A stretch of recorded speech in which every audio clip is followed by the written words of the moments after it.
মায়াপুরে আমরা দ্বিতীয় দিনে সকালে ভগবান দর্শন করে বেরিয়ে পড়লাম সাইট সিনে। মায়াপুর থেকে মাত্র 2 কিলোমিটার দূরে জগন্নাথ মন্দির আছে এবং আরও অনেক ভালো ভালো মন্দির আছে, সেগুলো আমরা দর্শন করতে বেরিয়ে পড়লাম। এখানে জগন্নাথ মন্দির আছে মাত্র 2 কিলোমিটার দূরে। আমরা টোটো করে বা গাড়ি করে যে কেউ এখানে আসতে পারেন। আমরা আমাদের বাইক সাথে ছিল, তাই আমরা বাইকে করে রওনা দিলাম। এখানে এসে জগন্নাথের মিউজিয়ামে ভগবান শ্রীকৃষ্ণের নানা লীলা, অবতার, 10 অবতার এবং জগন্নাথের নানা গল্প, মহাপ্রভুর জীবনী সমস্ত কিছু মিউজিয়ামে দেখলাম। প্রভুপাদের জীবনী, সেগুলো সমস্ত রাসের মেলার মতো করে মিউজিয়াম বানিয়ে এখানে করা আছে। এগুলো দর্শন করার পর পুরো মন্দিরটা দর্শন করলাম। মন্দিরে মা লক্ষ্মী এবং নারায়ণের মূর্তি আছে, জগন্নাথের খুব সুন্দর মূর্তি আছে। হ্যাঁ, এছাড়াও মহাপ্রভুর এবং প্রভুপাদের বিভিন্ন জীবনীকে কেন্দ্র করে বিভিন্ন মূর্তি তৈরি করে এখানে রাখা আছে মিউজিয়ামের মতো করে। বৈশাখ মাস, তাই জল দেবার জন্য প্রতিটি কলসিতে জল দিয়ে এখানে সেবা দেওয়া হচ্ছে।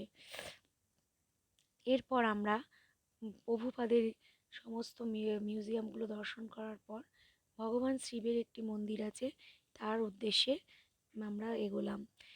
এখান থেকে আমরা জানতে পারবো যে ভগবানের যে সবথেকে প্রিয় কাঁঠাল জগন্নাথের, সেই কাঁঠাল গাছে পুরো বাগান এখানে করা রয়েছে। সুন্দর বাগান আমরা দর্শন করলাম এবং চারিপাশটা ঘুরে দেখার পর আরও যে পঞ্চতন্ত্রের যে মন্দিরগুলো আছে, শ্রী অদ্বৈত আচার্য, শ্রী বাস, নিত্যানন্দ প্রভু, মহাপ্রভুর ইনস্টিটিউট, ঘুরে ঘুরে একটার পর একটা দেখলাম। দেখার পর ধীরে ধীরে আমরা আরও অন্য অন্য যে মন্দিরগুলো আছে, যেগুলো মহাপ্রভুর মাসির বাড়ি, মহাপ্রভুর আরও বিদ্যালয়, ইউনিভার্সিটি, সেইগুলো আমরা সমস্ত দর্শন করলাম।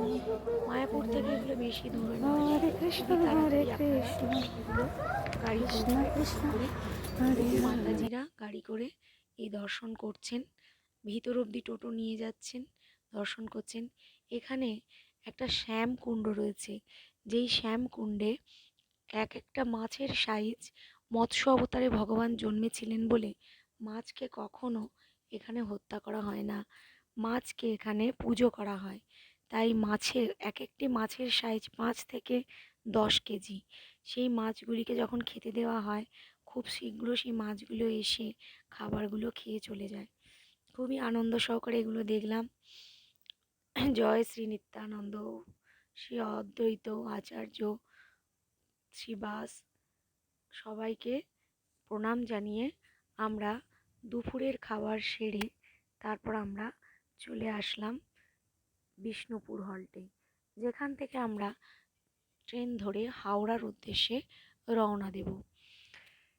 কারণ নবদ্বীপ ধাম গেলে নবদ্বীপ ধামের স্টেশনে যদি আমরা ট্রেন ধরি, সেখান থেকে খুব ভিড় হতে থাকে। বহু দর্শনার্থীরা এই সময় চন্দন যাত্রা দেখতে যাচ্ছেন। 200-300 লঞ্চে একবার ভিড় হচ্ছে। সেই জন্য আমরা কি করলাম, নবদ্বীপ না গিয়ে বিষ্ণুপুর হল্টে চলে গেলাম। এখানে আমার মেয়ে খুবই আনন্দ করলো, গাছে উঠলো, তার দিদিভাইকেও পেয়ে গেল, দিদিভাই পরের দিন আসাতে খুবই আনন্দ করলো। আমরা সব আত্মীয় স্বজনরা মিলে একসাথে সপরিবারে হাওড়ার উদ্দেশ্যে দ্বিতীয় দিন ফিরে আসলাম।